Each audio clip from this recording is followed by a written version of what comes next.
The next fifth point that you have to check, and this, if it's present or not present, does not make or break a relationship, but can create some tensions or some positive flow, is what kind of angular relationships the two moons have. Let's see.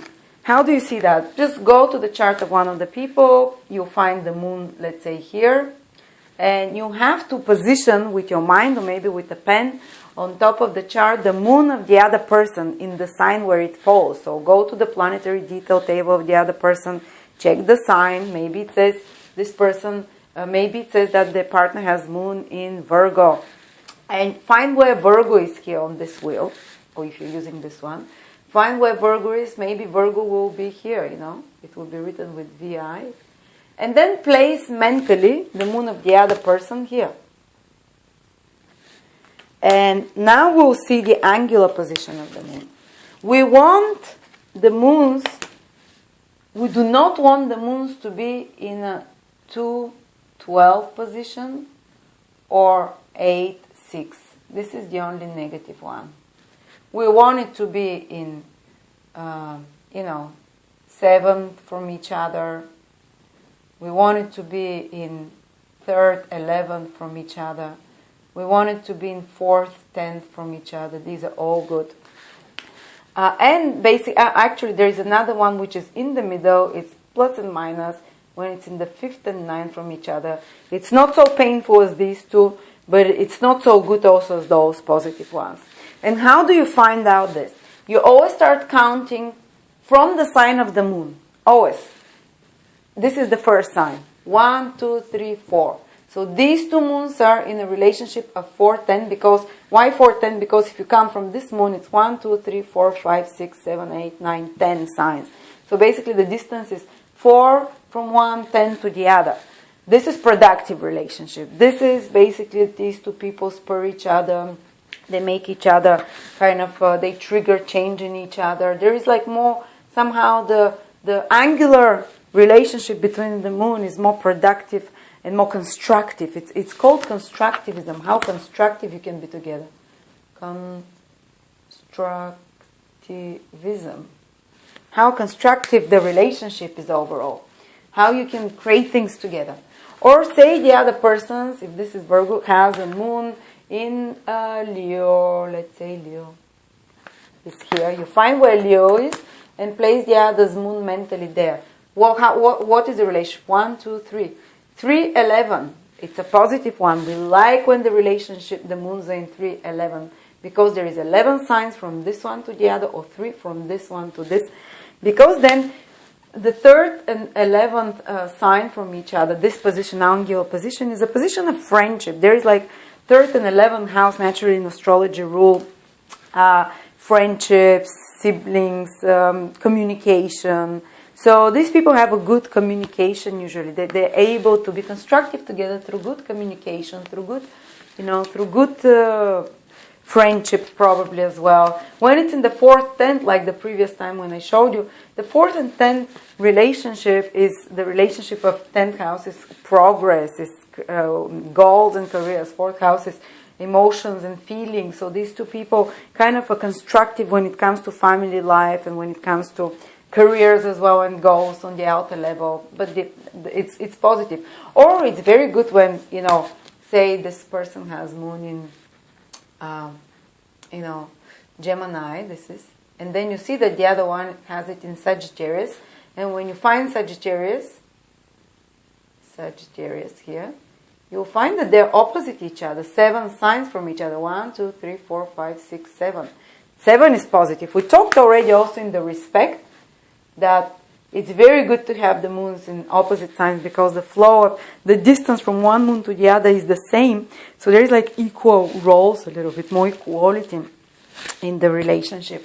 And it's good, it's very good also to have this relationship. It's the 7th house in astrology is the house of partnerships and balance. So these people tend to balance each other very well. They tend to,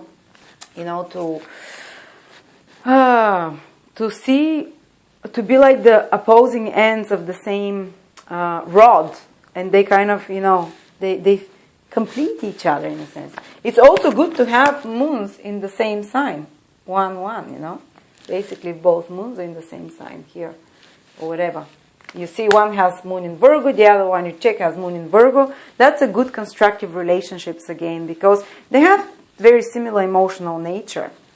Unless they have, of course, big misfortune, you know, caused, or unless they have a karmic role or lack of respect, it can ruin this, because it's the fifth important one, you know. But the fifth important one can help with, if it's there, if it's one of those positive combinations, it can help if there is lack of respect or difficult dosha, or even with misfortunes, it can help fill in some of the big problems there, because the couple becomes more productive somehow. And when they're in the same moon sign, they have very similar emotional nature, and they kind of understand each other more, so they can be constructive with each other. But then if you have the moons in 12, 6th house from each other, angle, sign, it becomes difficult. Basically, it means one, say, this one has moon in Gemini, the other one has moon in, you go check it, and has moon in Cancer. Well, then the relationship is 1, 2, or if you count from here, 1, 2, 3, 4, 5, 6, 7, 11, 12 signs to the other.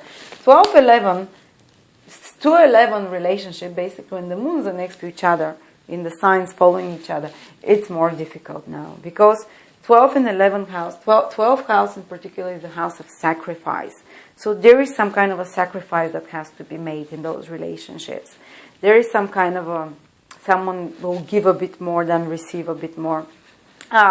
Again, it can be if all the others are good, if there is respect, if there is no misfortunes, if the doshas are okay, you know, the elements, this will not ruin a relationship. It can just indicate that sometimes someone will give a bit more, will do a bit more because of this, will have to sacrifice something for the relationship because of the 2-12 relationship. And then the next one, the most difficult one, is if you have 8-6, basically, say someone with moon in Gemini and someone with Capricorn moon. Capricorn will be here. You start counting 1, 2, 3, 4, 5, 6, and then from this moon to the other is 8. Ooh, these two are kind of difficult, but again, if the rest is good, this will not ruin a relationship. It can create some obstacles, because 8 and 6 house rule are difficult houses in astrology.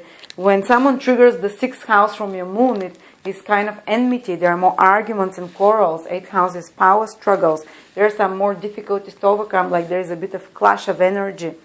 Emotionally, the needs are somehow different as well.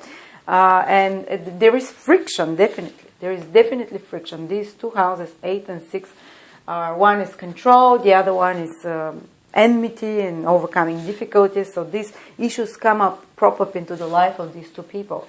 And then when the moon are 5th or 9 from each other, let's say 1, 2, 3, 4, 5, say the other person, if you count, if it comes here, 5 signs or 9 from the other, it's not so bad, but it's still, there is competition between these two people. It's more competitive. They're not as constructive and productive in their relationship as those 4 combinations, because 5th, 9, even though in Western astrology it means that they're in a trine, they're in the same fire element or in the same water element or earth element, which tends to be supportive on some level, but on this level, when it comes to constructivism, there is like a kind of a creative competition there, somehow. They're trying to outdo each other, to outshine each other. So this is the next 5th important thing to check. But again, if those are present, like maybe you can see if those misfortunes are present, you can see if these are good, so hopefully they can compensate a bit, they can ease it off somehow. Thank you.